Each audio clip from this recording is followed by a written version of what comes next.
Can everyone hear me? Show of hands if you can hear me.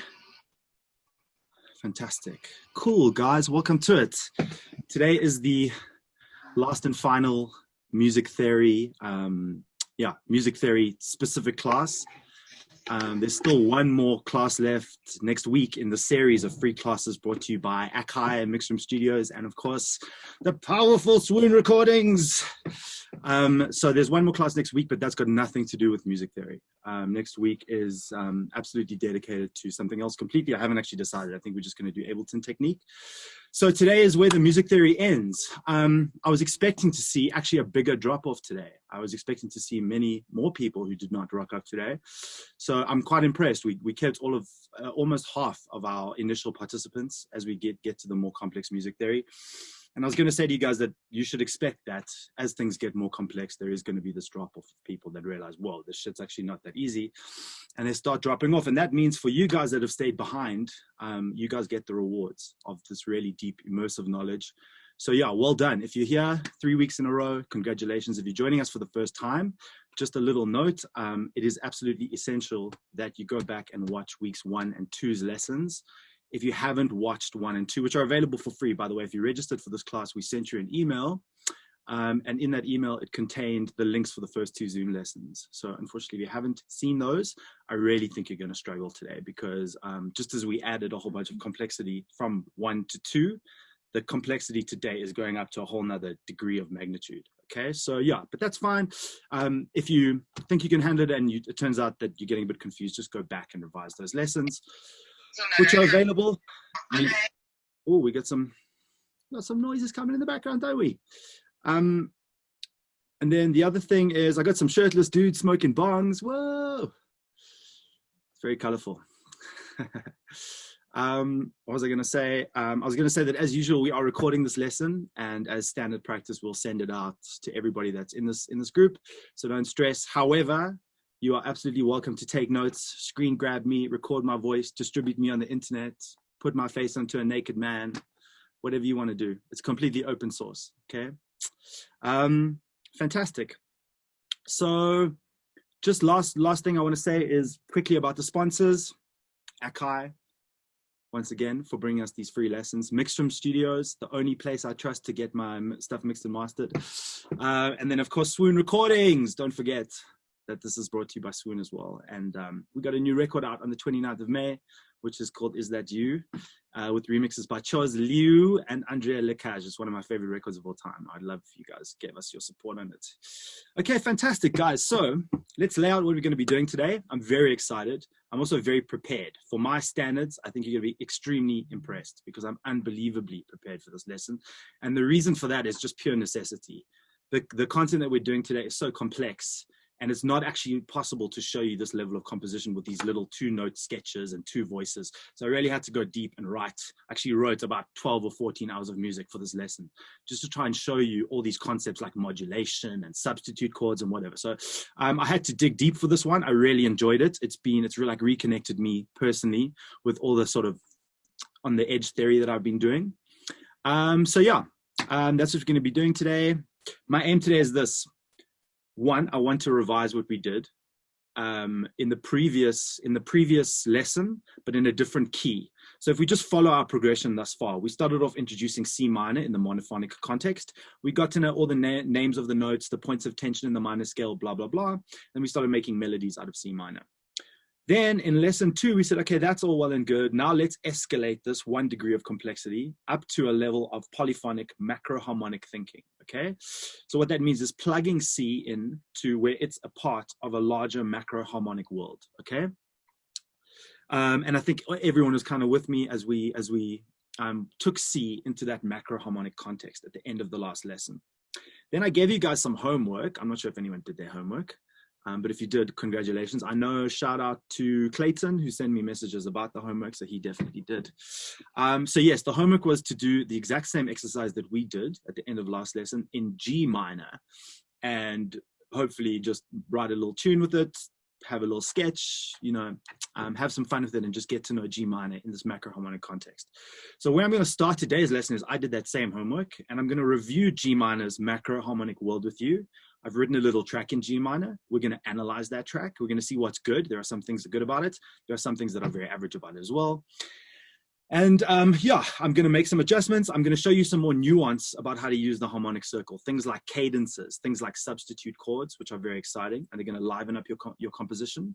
And then at about 90 minutes, if we can stick to the schedule, I'm going to move and I'm going to show you the next level of fuckery, which is called modulation. And that's basically merging two harmonic worlds parallel to one another, okay? And I say pretty confidently that that is as far as you'll need to go. Even if you're working in film or you're doing ads, or you're doing film score, until you get to the next level, you are not going to need to go further than modulation. So yeah, that's it. All right, so let me get the fucking show on the road, mate. What are you talking about? And share. Cool.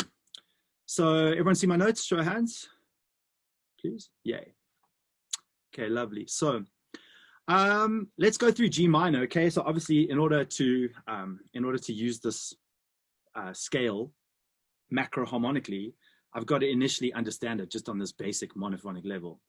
If we start with G as a starting note, using T, S, T, T, S, T, T, okay, it gives me the pattern order or the note order: G, A sharp, C, D, D sharp, F, and G. And then I make certain observations almost immediately about G. For example, the minor third is A sharp, extremely important. I'm also kind of aware of the 6th and 7th because I know that those, I put little stars next to 3, 6, and 7, because just to remind you, those are the scale degrees that are different when you compare the minor version of the scale to the major. So I'm always kind of conscious that 3, 6, and 7 have been flattered if I was to do a comparison to the major scale, which again, you don't need to do, but it's good to understand. Okay, so that's G major, okay? And I'm gonna share my Ableton with you, and I'm just gonna play you a lead now, and I wanted to map out my exact logic chain today, so you understand each, because there's quite a lot of logic to each sequence. So I've said, right, even if I was just doing this on paper, before I actually started composing, I'm saying, okay, what's a basic triad in G minor? It's G, A sharp, and D, which is 1, 3, and 5 of the scale, okay? And then if I want to add a little bit more interest, for example, it's very common to swap the 3 for the 2 and make what's called a sus2. Or you would swap the 3 for the 4 and make what's called a sus4. So I've kind of said, okay, in this ARP that I'm going to do today, and my theme for this first track, I'm like at 90 BPM. I wanted to do something like a little bit French indie disco-y, just to get out of the techno thing. A little bit like Troy, Daft Punky kind of influence, kind of weird stuff.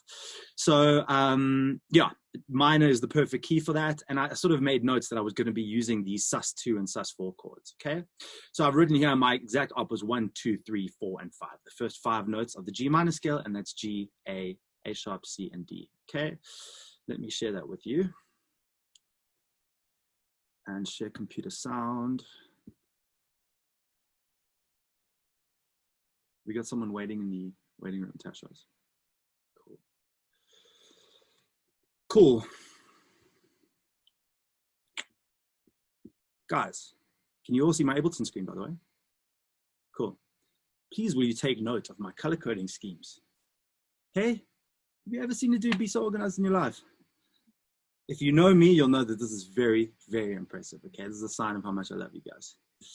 All right, fantastic. So let's rock and roll. So that lead that I was talking about, that is this piece of MIDI over here. You can see that G is very much strongly the root note. It's the bottommost note. We also, from that, I can sort of glean that I'm playing, at least here, I'm playing this chord in its root position because G is in the bass, okay? So it's not an inverted chord. And as I said to you, the intervals are 1, G, 2, which is A, 3, which is A sharp, 4, which is C, and D, which is 5, okay? So as I said to you on the notes, 1, 2, 3, 4, and 5. Pretty basic, pretty simple. And what it sounds like is it sounds like this.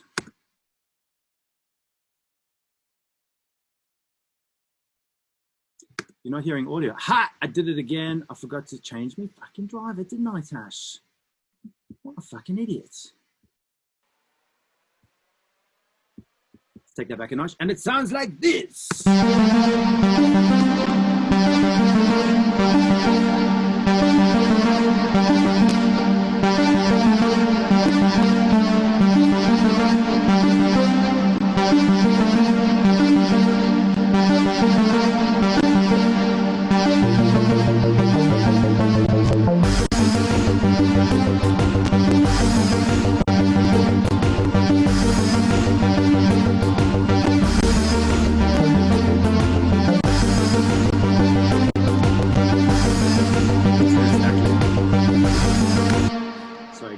out. The one problem I think we're going to have on Zoom as we do this is, as the complexity of my Ableton files go up, it's trying to stream all the stuff through the connection. I'm on a cable right now, so I don't know how it's sounding to you. It could be a little bit glitchy today, but I'll tell you what, I will send these files to you after the lesson. So in case you are experiencing glitchiness and you really want to look at what's going on in these files, I'll upload them. And when we send out the video, we'll also send out these Ableton files, including MIDI.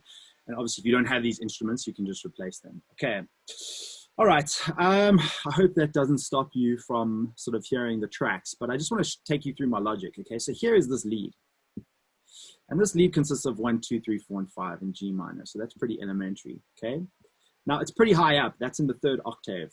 So there's actually no bass until this instrument over here comes in.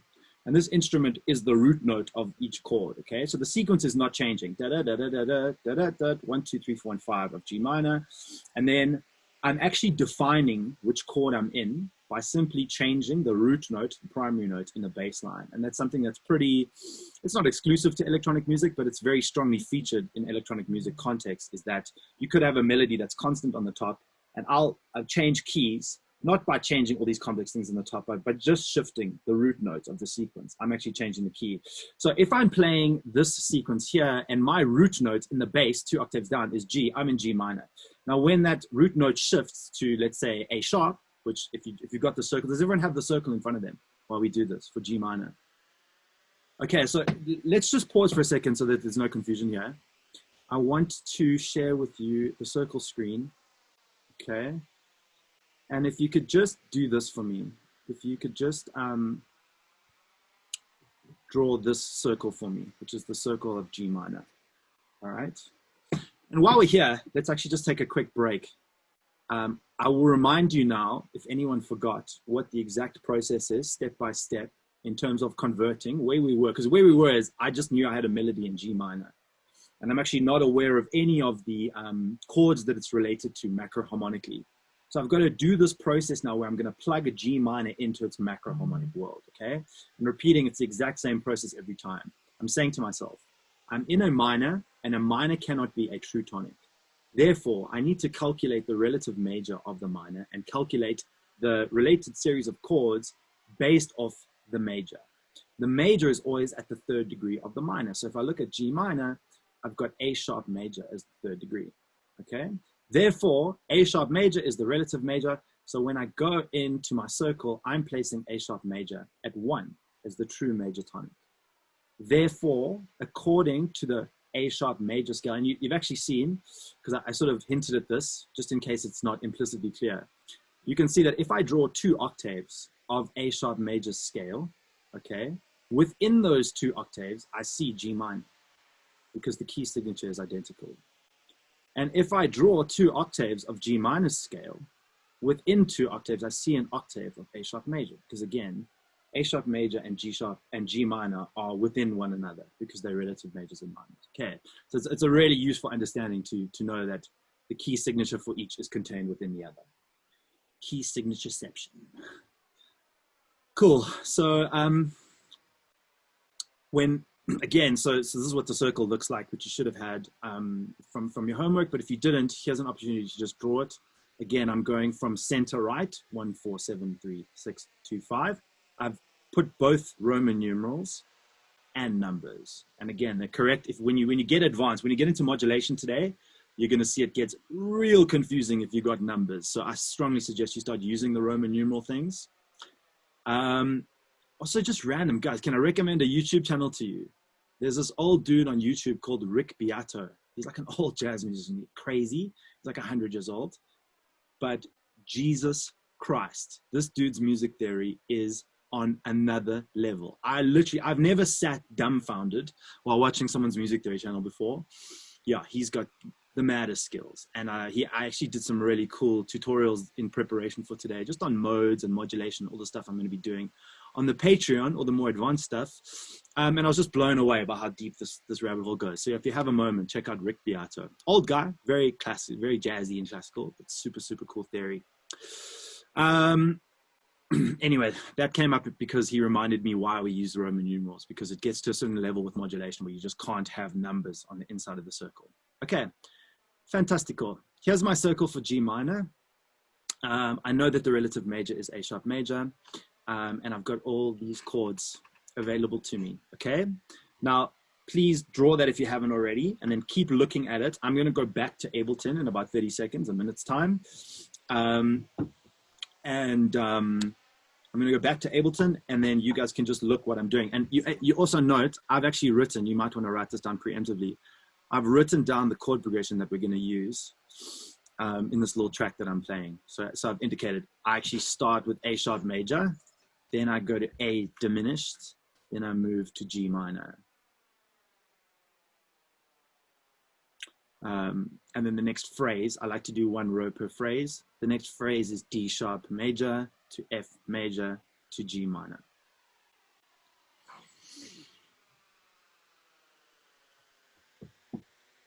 All right, give Tash a show of hands when everyone's got that circle and you guys are ready to rock and roll. Let me get some tea in the meantime, yeah?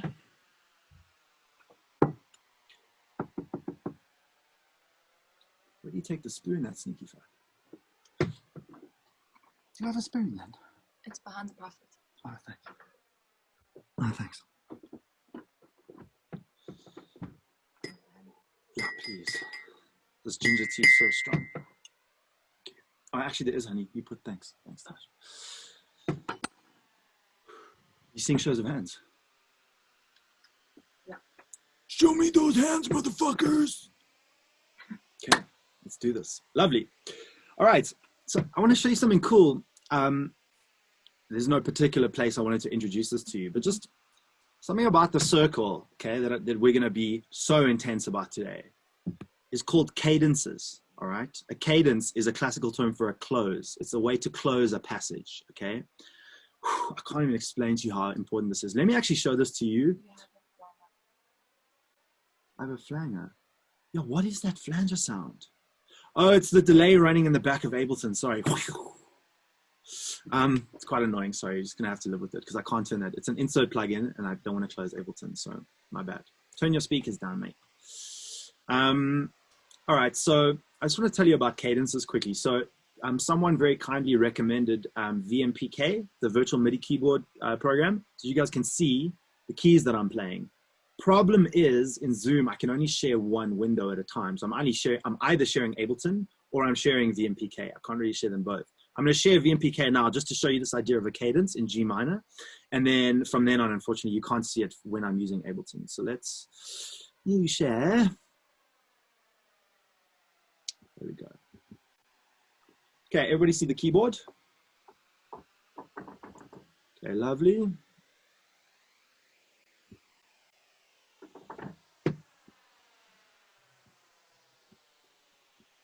Okay, and now. Oh, I don't have fucking MIDI. Sorry, guys.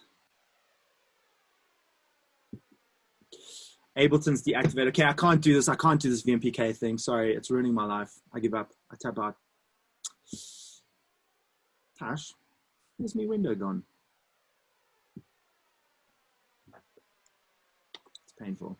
Which one do you? I just want to see my main. Just share window in Zoom.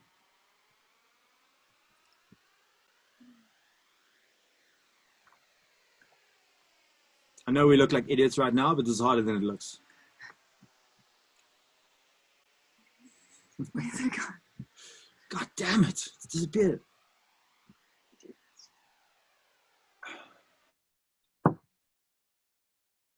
Okay, cool. All right. Fuck that noise. Basically, I'll just show you over here. I'll just show you on the actual notes, and then I'll play it for you in this track. You don't need to hear it on the piano. Okay. What I was trying to say is that this chord, this 5 chord, that is often referred to as the most important chord in music theory. And the reason for that is it has the unique ability to close a phrase, to perform what's called a cadence, okay? Let's say that I was in the relative major of this key and I'd composed a whole piece and I'd gone, let's say A sharp major, and that's my starting chord. And then I go, okay, let's switch to minor. So I go to the relative minor. And then I come down to C minor. And at the end, I want to close this phrase. You often hear it in movies. It goes, dun, dun. And it's sort of, you feel that all the tension that had been building up as the composition had been developing has now been completely resolved, and there's a sense of closure, okay, a cadence or a close. In adverts, often they'll end an advert with like just the cadence. They'll go diddle-in, diddle-in. If you listen to South Park, every time they come into a new scene, it goes diddle-in, diddle-in. That's a cadence as well. It's a way to sort of like close or open a new phrase of music, okay?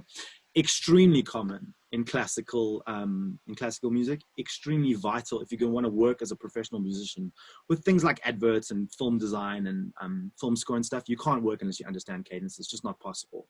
I'm going to show you why I love them for so many reasons and why I don't ever make compositions that do not cadence at some level, okay? So I just want you to bring your awareness to that V chord, the 5 chord, because in any key, this is an unbelievably powerful tool for multiple things. One is creating an actual cadence, saying this composition is over. The other, which I like to do more, is to create the expectation that the composition is about to close and then sort of deceive the listener and root back to the relative minor. And that's something very sneaky that I'm going to show you how to do today. Okay, so just new term added to the sort of glossary.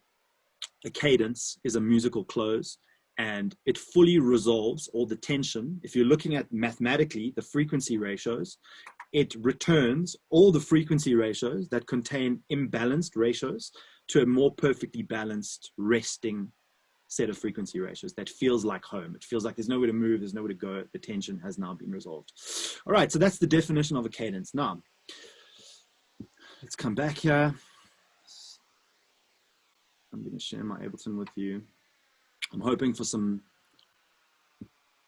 I'm just going to actually change my buffer size. I can't go any bigger. All right, let's hope it holds up. Okay, so I want to show you the chord progression here.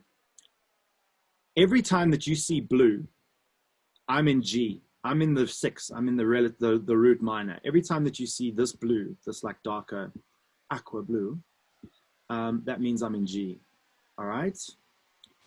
And I didn't color code this properly, so sorry, let me make this another color. No. All right, so here's my system. This block, this color is A sharp. This is A diminished. This is G minor. This red block is F major, which is a cadence. Absolutely critical. Is it? I'm being a moron. Yeah, mate, I fucked it up, didn't I? That's the F. Okay, cool. All right, let's go. Let's give it a listen. I'll take you through the progression.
Okay, I just wanted to take you through the whole progression. Sorry, it is glitching really badly, guys. I don't even know.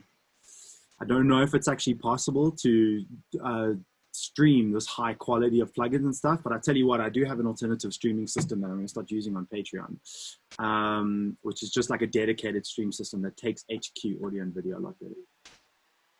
Try freezing the channels. Yeah, I know, but I'm automating the channels. I don't want to have to freeze, but I can. I will, in future notes it, I'll freeze, and I won't run so many plugins. I just wanted to get you guys to be able to see the MIDI, and I thought that would be more important. But yeah, can't win them all with South African internet. All right, cool. So I'll tell you what I will do. Yeah, you're actually right. Let me freeze this motherfucker quickly. Okay, so I understand now that once I've frozen, I can't automate that bass. I had that like whole acid thing happening with the bass where I'm automating the filter cutoff and the resonance. I can't do that now. So it's just going to be fixed at a fixed filter cutoff, but that's fine. Cool. I'm not going to spend long on this track either. I've got like a lot of voicing to do. So I've got to pick the pace up and let's just.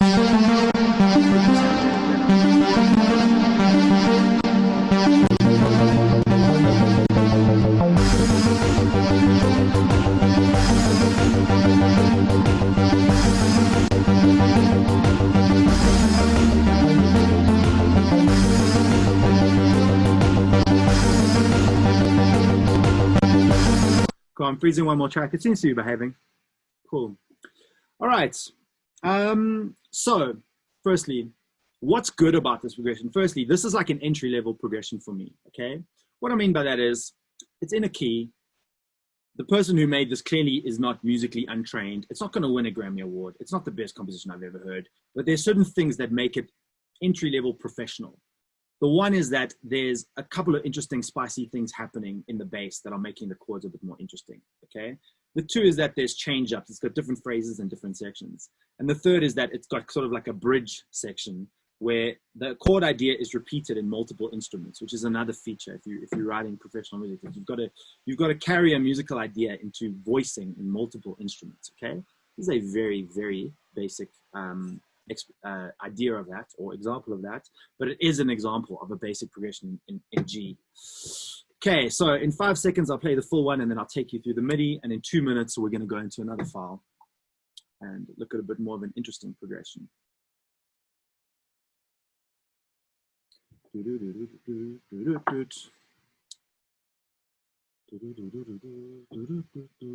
And you can still see the MIDI when shit's frozen. That's cool. All right, lovely. Okay, so as I said, every time you see this light blue, I'm in G. So let's look at how I enter the bass. And I'm just turn that bass up a little bit. You can hear it really like it has a nice, the bass sort of brings in the chord progression because you're hearing G, you're thinking G, and I start the bass on A sharp,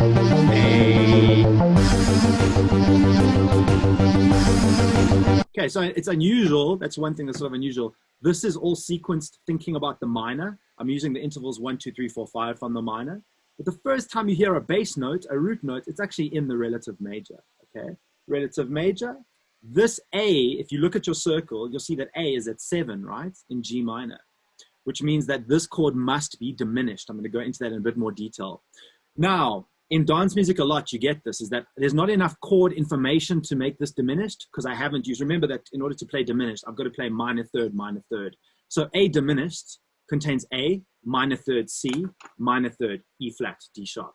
So A, C, and D sharp. I haven't used enough polyphony to clearly define this as a diminished chord, but I am implying the diminished chord, even though the polyphony is not stacked enough to actually execute. I'm implying it, and later on I will add polyphony, and I will show you that that is truly a diminished chord, okay? But for right now, for my listener, that's an implied diminished chord, because what I mean when I look at the circle, I can see that when A is in the root note, I must play that as diminished, but I haven't used enough polyphony to actually do that properly yet. Okay, cool, then we're grounding in G, G, G, G, G, G, G, G, G. And the next time I variate the melody, which is it's 3 bars of three times blocks of G, and the next time I variate the melody, I do a different one. I do D sharp, and I do F. Now recall that in electronic music, a bass key change equals a chord change, all right? So will you all agree that this moment of the composition that I have made a revolting brown, this moment is in D sharp major. The next moment, which I made red to indicate cadence, is in F major, okay? And everybody notes that F major is in the top right corner of your circle. It's at the V position, the 5 position, okay? And I was describing to you earlier that that chord is so critically important because it has the ability to close, okay? Now, I'll just show you why this is not a full close. Let me share my notes with you. A perfect cadence in this key. So in other words, if I wanted to end this piece in a more sort of classical context, I would use that F chord, particularly F7, which I'll discuss with you now, but F major, any variation of F major, I would use F major and I would resolve to A sharp major. And if I did that, the piece would close, and it would, all that tension, that juicy tension in this piece would be resolved. Now that's not suitable for this application because it's like a French new disco piece, and I want to keep that tension, okay? So what I do is something extremely sneaky. It's called the deceptive cadence, all right? And the movement of a deceptive cadence is at some point in the composition, I play F major, the V major chord, and I root, instead of to 1, I go 5 to 6, 5 to 6. That's called the deceptive cadence. Another word is a minor cadence. It's extremely sexy. I use it in every track. I don't think I've ever made a song without a deceptive cadence. In fact, I was nervous to show this to you because it's just too good. Just kidding. You can have my best tricks. But yeah, I strongly, you know, it's, aside from just sounding really cool, it grounds tonality so hard that you only really need 2 chords. Sometimes I'll just make tracks with 6 and 5.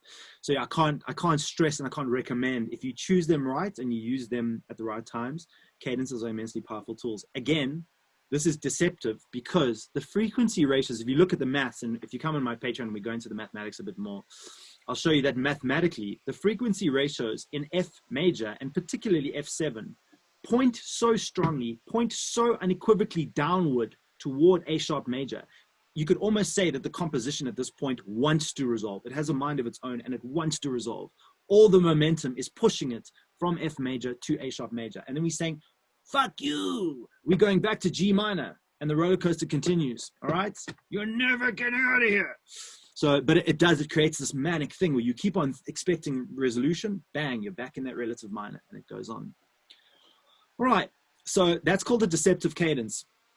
And if we look at a little bit more detail where I wrote my progression, you could see I was grounding I was making a lead melody with G, 1, 2, 3, 4, 5. The first time you hear a bass, it's in A sharp, then I play A diminished, then I ground in G, and it sort of grounds in G for a couple bars. Then on the next variation, I play D sharp. I look at the chord, I see D sharp must be major, so I've indicated mode, D sharp major. I look over here and I say F must be major, and I know that this motherfucker is extremely important because it's a point of cadence. It's pointing toward that A sharp. It wants to resolve. No, I'm gonna root you back to the relative minor, and therefore I'm gonna pull off what's called a deceptive cadence. Okay. I see I've highlighted that as a cadence. And then the last thing I do is at some point right at the end, I do a variation. Before the melody comes back in, I sort of break into a bridge. And then right at the end, I just go take that bass into C minor. Okay, that's it. Let's go back on it. One more listen and then we're done with this. We're done with this chord progression. Let's find that moment where I do the C variation. I think it's here. I think it's this purple block. Nope. Oh, it's here. There we go. I just dropped for a moment into C, just a moment, then it goes D sharp and I ground back in G. So that's just a variant chord, okay? And it's just for that moment coming. It is interesting. It's a small detail, but it's a relevant detail. It just gets you out of this monotony of a 5-chord progression. Just for a moment, I just come to C minor, okay? And that could be like a bar in the bridge or like an occasional bar in the verse, just something odd, like once in the song I'd do that. I wouldn't I wouldn't try to integrate it into the repeating progression of the song. Okay, it's always good to have, if you've got 4 chords, find a 5th one and use it just occasionally. Lovely. All right, so let's go back to Ableton. And I'll just take you through the verse bridge structure and then we're done here, okay?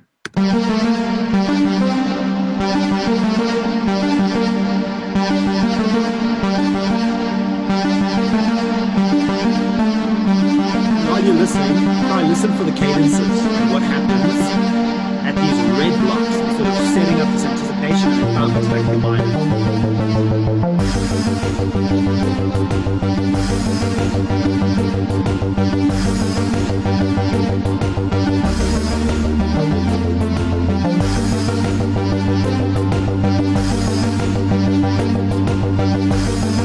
Okay, here come the chords.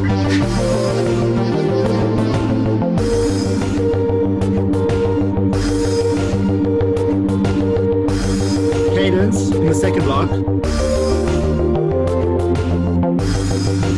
And we ground back down. Okay, now we're in the relative minor, relative minor. Here comes that one variation to C just before the melody comes in. And we're back.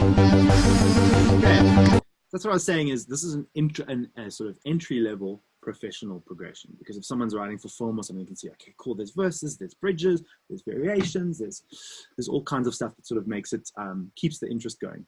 Okay, that's pretty much it. The last thing I wanted to illustrate is just the additional voicing. So over here, I play, we look at all of this together. Right. All right, I play A sharp, A, G, okay, but it's only mono, so I'm implying. When it happens again the second time, it's the same progression, A sharp, A, G, but there is now another instrument that is actually chorded those notes, okay? So here, A sharp is not just a mono note, it's a chord, and it's clearly a major chord. That is A sharp major, right? A sharp major, sus4 is the true chord.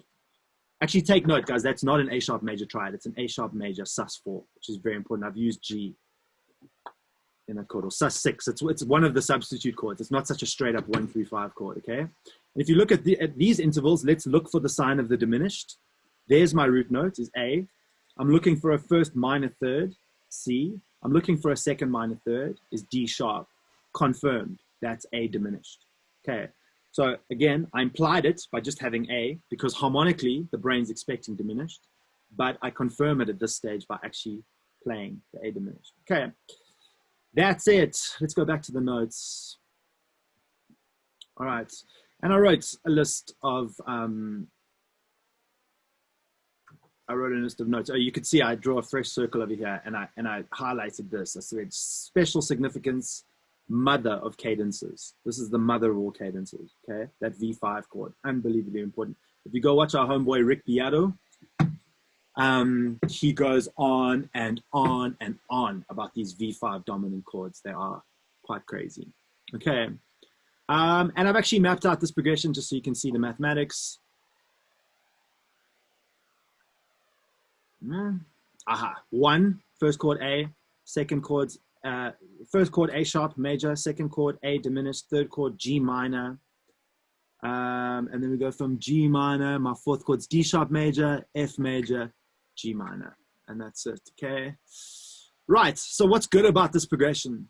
1, it's deceptive. It uses lead melodies from 6, but it grounds in 1, 7, and then 6. So it's a bit deceptive. It starts on the 1. It sets you up to expect a root note in the minor from 6, but the first root note you hear is actually from 1. So it's a little bit deceptive. Not going to win a Grammy, as I said, but it's an interesting technique.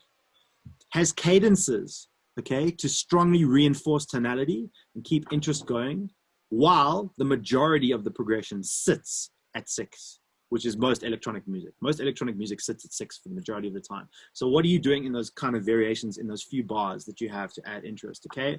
Variations and bridges, multiple passovers of each chord with added complexity. So that's what I said, is we're implying a chord, for example, by playing mono. The next pass, we actually chord it. Just certain things like that. And then a last thing, modern lead sound, which is chorded or recontextualized with nothing but the bass line. So the bass line is doing the key changing for us. Okay. That's it. That's an entry-level progression in G minor, and that's a sort of summary of last week's homework as well. Okay, so everybody happy with that? Can we have a show of hands? Universal show of hands? Lovely. Okay, cool. Now, guys, I know you can see that next page. It says back to C minor. I know you're sick of C minor, but there's method to my madness here. What I want to do now is I want to take you back into C minor, okay? And I want to show you, firstly, I'm going to take you on a tangent of voicing complexity. I'm going to show you how we can take a very simple progression in C minor and we can increase the complexity of just the voicing without making the chord progression more complex. We can increase the complexity of just voicing and it can become a better and better piece of music, okay? We're going to do that in C minor. I'm going to show you a whole bunch of examples of how I use voicing. Again, I'm going to give you these files. I've got to tell you though, I worked really hard on this one file and there's one I want to put on the album. So please don't take it and make a song from it. You can take it and observe the music theory, but just until you hear me release it, because there's one sketch on the piano that I absolutely love that I'm going to share with you guys today. But yeah, please do take this and analyze it and have fun with it. So my aim is this. I'm going to redo some harmonic circle stuff in C, and I'm going to show you how to add complexity to your voicing. And then at the end, I'm going to modulate from C to G, and we're going to run these two musical universes in parallel, which is really as complex as you ever need to go for electronic music. All right. Whew. Okay, so my theme for the next like 45 minutes is one chord progression, different levels, different layers of complexity. All right. So, and I guess what I'm trying to illustrate with this is you can add professionalism and skill and wow factor on so many different axes of a composition.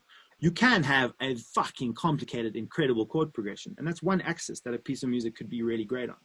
But you could also just have a 3 simple chord progression, and you could voice it like a motherfucker. You could be extremely detailed with every aspect of the velocity and the timing, and is it in triplet or it's in some weird time signature.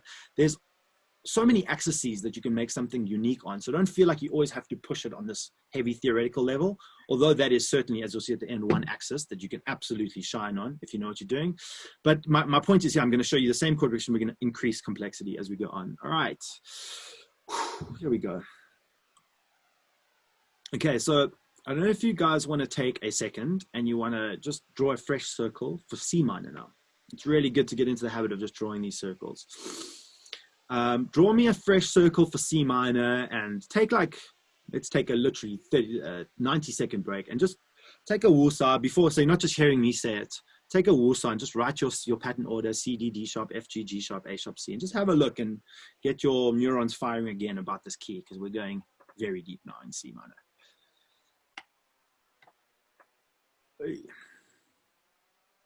I tried to be neat, guys. That is my neatest handwriting. I am a dyslexic child.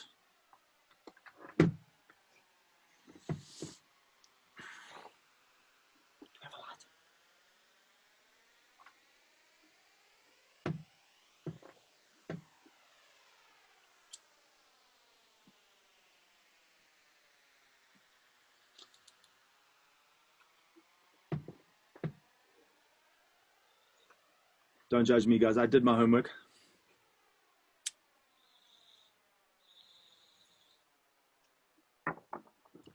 Cool. I'll give it to 10:51.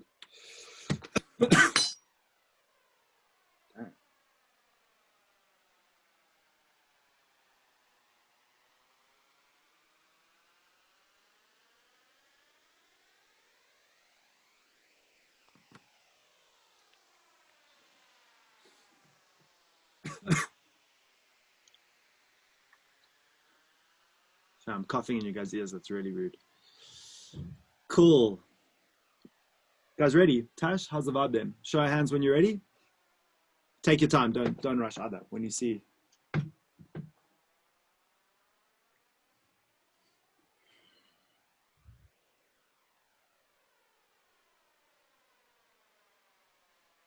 But guys, when you draw the circle, you don't have to do all the details. Like these arrows that show which progression I've used. We'll fill those in. It's just a blank circle. 1, 4, 7, 3, 6, 2, 5 from the right center.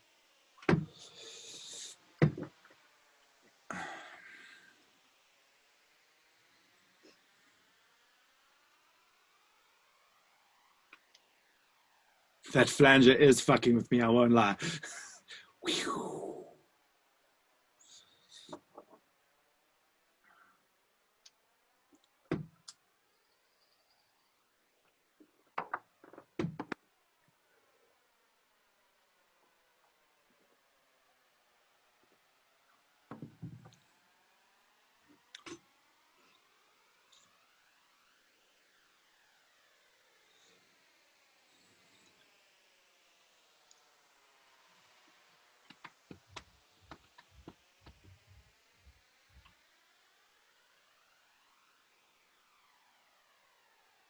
I think Mark's mixing downstairs. Please really ask him to switch to headphones if he doesn't mind. Sorry, Tash. Cool. Can you not see the chat? Huh? Can you not see the chat? Like, unless I open the chat, I don't see it. So it's a bit of a pain in the ass because it distracts my attention. Let's see though. What's going on? While I got a minute.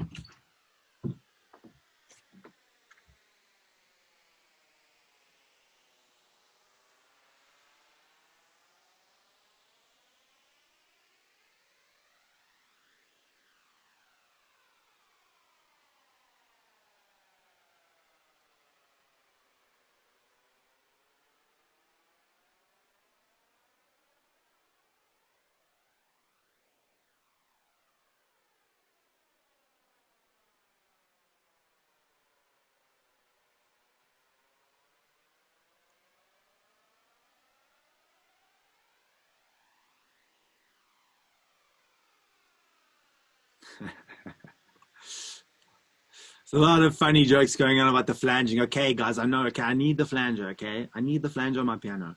Okay, I'm sorry. We've got a question from Alexander in the chat just about replacing the flats. But Alex, what I'll do is I'll hit you up after this and we'll go through that, because I think you're coming from a sort of more traditional background. So yeah, I'll just have a private with you and we'll talk about that. All right, lovely guys. Everybody ready? Tasha's out the room. You guys ready with the C minor? Yeah? Okay, let's rock and roll. So, I suppose just before we go to Ableton, I'll just, hey, what's going on here? Can you guys see the notes? Music theory notes. Cool. All right, so before we go back to Ableton, I want to show you what progression we're going to be using for the first two examples, okay? It's very elementary. I'm starting in the relative minor at 6, okay? And I'm moving to G sharp major, and then I'm going to F minor, okay? So that's the journey, C minor, G sharp major, F minor, okay? And I've tried to be a bit more specific because I don't want you guys to get into the habit of just playing triads. It's very rare to actually play triads, okay? We're going to look for some chord that's interesting. So when I actually wrote my progression down and I looked at it, I played C minor to G sharp major, sus2, sus4, which is just, again, I'm substituting the third for the second. And to elaborate on that a bit, the major third, as we said in lesson 1, is notoriously cheesy. So sometimes when I switch from a minor to a major, I'll substitute that third for a second just to avoid it having that notoriously cheesy major sound. So I do tend to prefer major sus2. And then when we come to F minor, I'm playing F minor with a sus2 and a 7. So just details, like I sometimes don't go into this because I sort of assume that people know that you wouldn't play those as triads. But if you're new to this, I recommend that you actually detail what exact chord are you playing. Are you playing C minor 7? Is it C minor 6? Is it C minor 3rd? Is it an inversion? Be detailed so that when you go back to those notes, you know, okay, I was playing C minor 1, 3, 7 in the second inversion at that position. Try to be as detailed as possible. Okay. Fantastic. And you see, I just wrote that in 2 levels of detail. Initial, C minor, G sharp major, F minor. More specific, C minor, G sharp major, sus2, sus4. And then F minor, sus4, 7. All right. Let's go. Let's give that a listen. See, the problem is, Tash, this window comes here. What's going on here now? It's absolutely fucking me over, Tash. This thing comes at the bottom, then all I see is people. All right. Okay, cool. Yeah, perfect. All right. Let's go. And I'm going to switch projects to C minor voicing. Don't save. Ha, the flanger. The flanger has spoken its last word.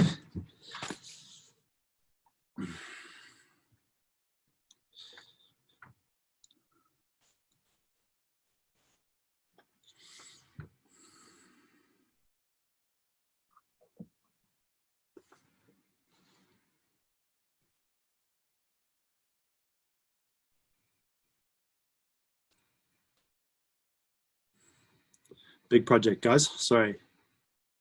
Lots of pianos. There we go. Good God. Look at that color coding. That is some sexy color coding. All right. So here we go. This is progression number 1. Okay. And clearly color coded. These blocks are chord 1, which is C. Chord 2, which is G sharp, A flat. I use them interchangeably, by the way. I always use sharps, but I do understand that as this high level of theory, you should use flats. But just because it's aimed toward more electronic audience, I don't make a huge thing about it. Correct. If you want to be ultimately correct, that's A flat major. But for now, it's G sharp major. And this is F minor. So C minor, A flat, G sharp major, and F minor. And then, as I said, more specifically, C minor, G sharp major, sus2, F minor, sus2, 7. Okay, cool. And I want to go instrument by instrument as I play this for you. This is the piano. Oh, Jesus. Calm it down there, mate. 70 BPM. I've got a filter on this just to help us.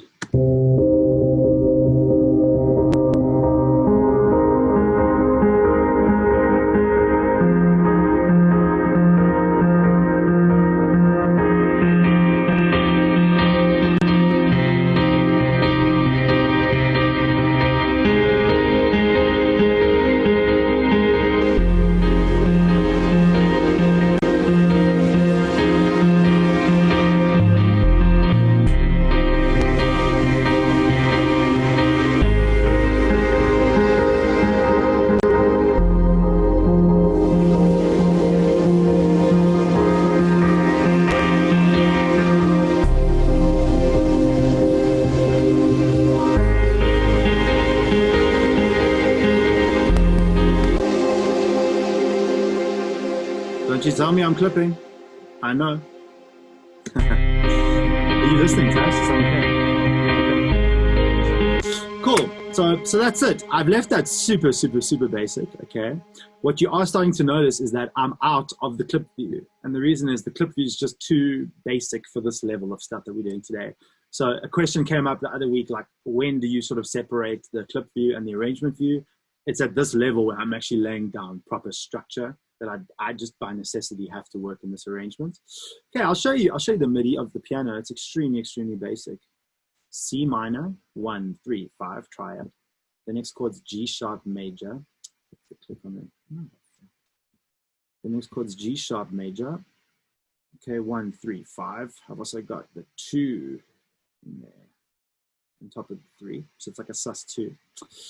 And then here's F minor, 1, 5, 7, 3, 4, okay, and 2. So that's why it's kind of like a sus2, 4, bit of a weird chord in F minor, okay?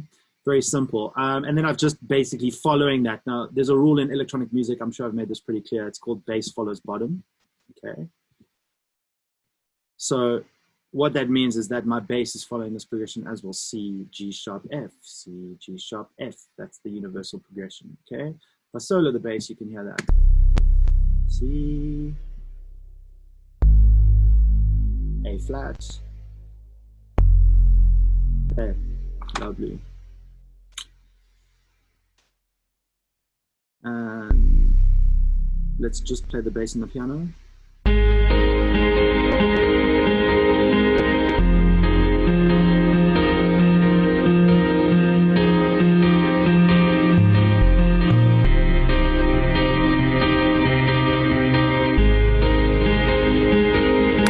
Okay, I think you all get the point, okay? How would we describe the complexity of this phrasing? What's very basic. It's harmonically correct, there's no doubt. There's logic to the composition. I'm starting this minor, I'm using the G sharp major for a reason, because I like it, because it's pretty. I'm ending on that F because it's a minor, it's quite dark, it's reflective, it's got all these emotions. I like a lot of things about the chord progression, okay? The voicing of it is not going to change the world, but it, you know, just depends on your taste, okay? So let's go and let me share the notes with you. Anything in the chat that I need to be aware of? Okay, lovely. Sweet. Okay, so now in the next part I've said, let's add complexity. Let's add complexity and skill to this, to the same exact chord progression, but just increase its complexity in terms of voicing, all right? And you're gonna see that over the next things, there are a whole bunch of things that I introduced. Arpeggiation and increased range, okay? I also made the chords more complex. I added sevenths. I added more notes that are not so structurally sound, like 1, 3, 5s, okay? Instead of just playing 1 in the root, I'm playing 1, 5, 1 in the root. So I'm adding a 1, 5, 1 structure in the bottom end. And then I'm also adding a counter lead, which I'll play you now. And counter leads contain other notes from the key signature, which again adds to the complexity of the chords. And then number 4, the most important lesson from today, cadence, motherfuckers. Okay, very important. When you add a cadence to a composition, it just clicks it into place. It defines, it gives you a strong sense of what the root key is, and it makes you feel grounded in that root key. All right.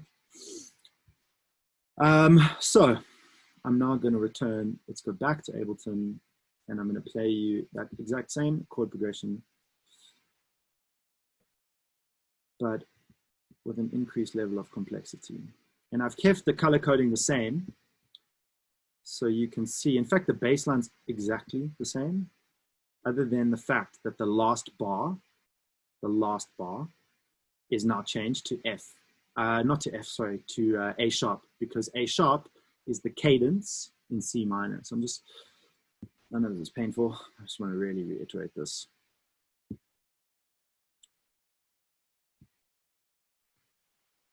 I've put a star next to it and sort of emphasized that again, that this V5 chord, or the V chord, the A sharp major chord, is critically important because it's the mother of cadences in this key.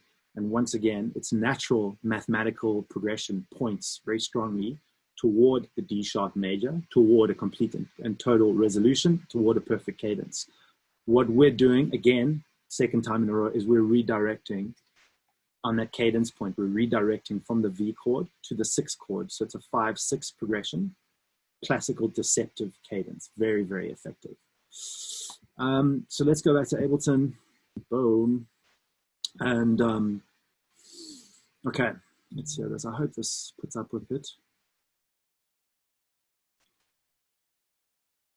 Okay, same progression.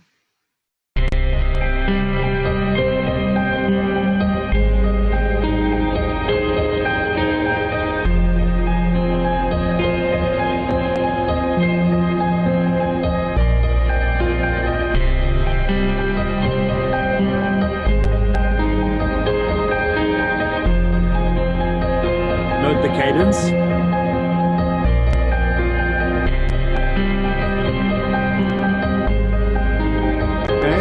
I'm going to add the lead. Okay, let's take it now from the whole thing with the bass and the lead. That's just the piano.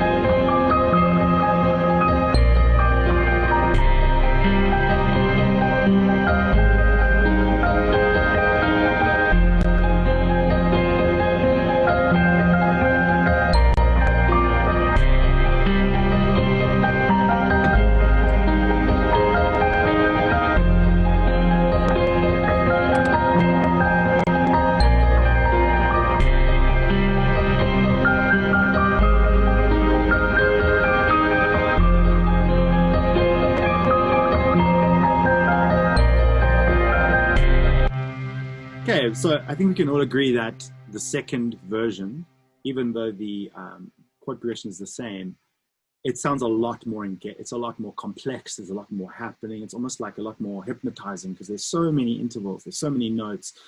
And there's also like opposing rhythm signatures. It's in triplet. There's a whole bunch of things that just make the playing a bit more interesting. And you'll see that if we just look at the MIDI. Okay, mate. Let me actually just merge this for a second. We look at that MIDI, you can see that added complexity of how wide that voicing is, how much range. There's from C5 to C2. So it's a full 3 octaves, 3.5 to 4 octaves of proper range that we've got in this composition, which is great, okay? And I think it immediately sounds better. And what I wanted to illustrate that to you with that is, I don't necessarily need to make the chord progression more complex or better to increase the sort of quality of the music. What I could do is just stick to very elementary chord progression. C, G sharp, major, F minor is not going to change the world, but you could voice it in a way that could change the world. You could find a sound that is just so unique that chord progression is incredible. So yeah, and I just wanted to make it clear that the great majority of electronic music does not go beyond this level of composition. So in other words, I've taken a starting key, I've plugged it into a macroharmonic world, and I've got some available chords in its musical universe. And I also understand that I could substitute those for 6s and 7s and 3rds and sus2s.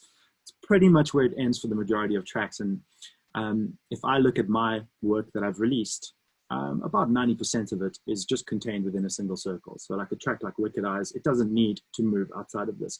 It's just really elegant use of a single circle.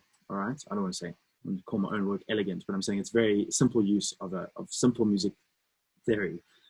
So yeah, my point was in rare cases, you'll need to go beyond this, and I'm going to show you how to do that shortly. But for the majority of stuff that you're going to write for electronic music, this is the level of theory that you're going to do at.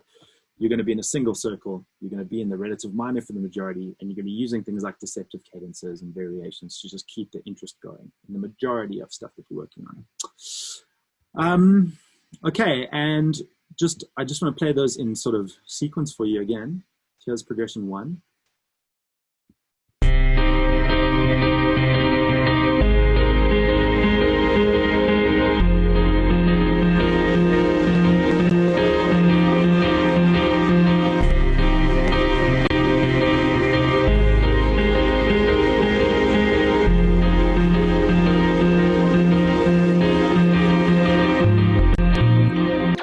Progression 2.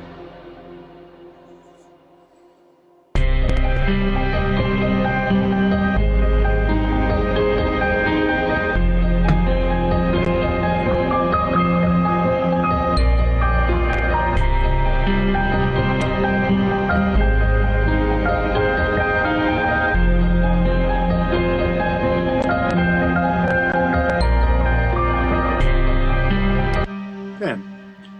You guys get the point. This was kind of the one I liked. I like the swirling sort of triplet style of phrasing. Tell me, guys, are you starting to understand what I mean by phrasing and how much detail there is sort of contained in this whole phrasing thing?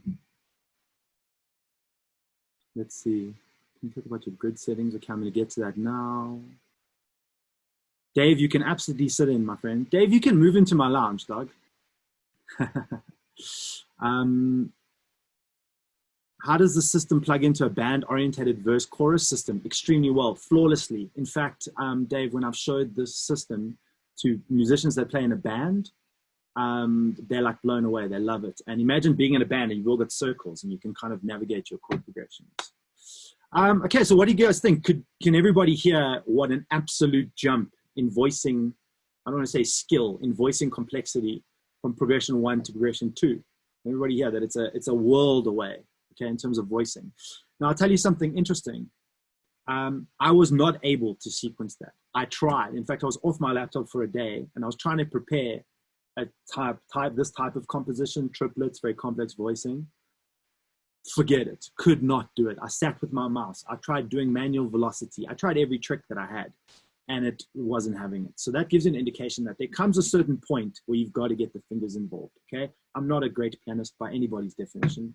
My timing is sloppy and I don't practice enough, but even if you got to fix it, and I sat for like an hour to get that in time, because every time that I tried to correct it, it just fucked it up, okay? And that's the honest truth, is if you want to write truly unique phrases, you can hear that the timing's very humanized there. It's not so mechanical, and just the way that you can really get the voicing moving, it's not possible. Well, it's not possible for me to do in the sequencer.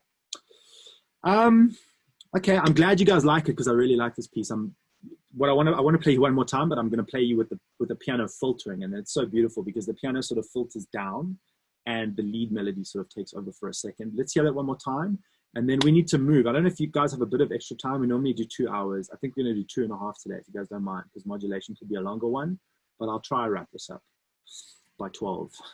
Because I'm going to give people shit to do. It's the first day that lockdown's over. I saw people walking their dogs this morning, people drinking coffee. It's lovely. Cool. Anyone have any immediate questions that are urgent? Okay. Lovely, mates. Let's get going then, eh? Let's have a listen to that voicing one more time. And again, guys, just to give you an indication, right?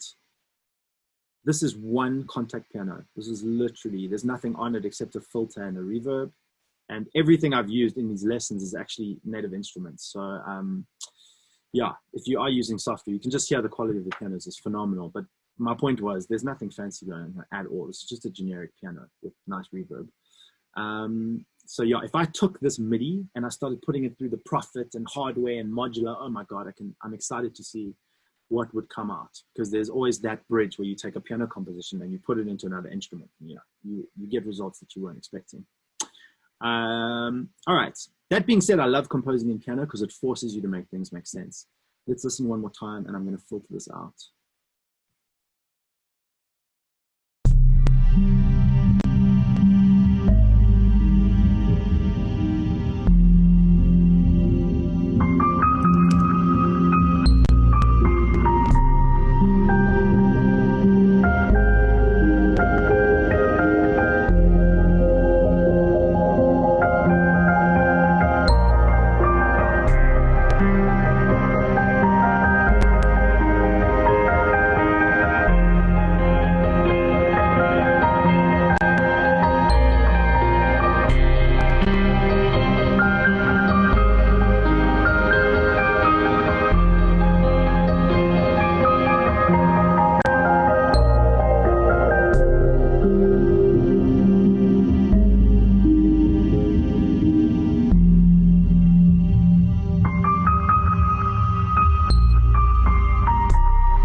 Emotional stuff, guys. I love it. I love C minor. It's so, especially the triplet, it's so urgent. It's like got this desperate quality that I just love. And like, I haven't been meaning to make something like with this sort of tonality and really take it electronic, but it's quite a big challenge, but that's what I'm actually busy with my team right now. So yeah, let's switch over. Okay, so everybody happy? Let's have a look. Tash, can I see give me like a thumbs up. You guys are cool. You understand this is voicing. I can't really, I give you these files so you can have a look at how exactly I did that voicing, but practice. Take that same progression, C minor, G minor, and voice it in 2,000 different ways. Do it till you're bored. Do it till you can't stand the sight of C minor, G minor. And then do it again. And that's how you get that kind of familiarity where fingers just know, okay, I can do this and make that voicing work. Because as I said, when I tried to do it without the physical movement, it was basically impossible. Cool. Are we good? Everybody ready to move on? Guys, let's get ready to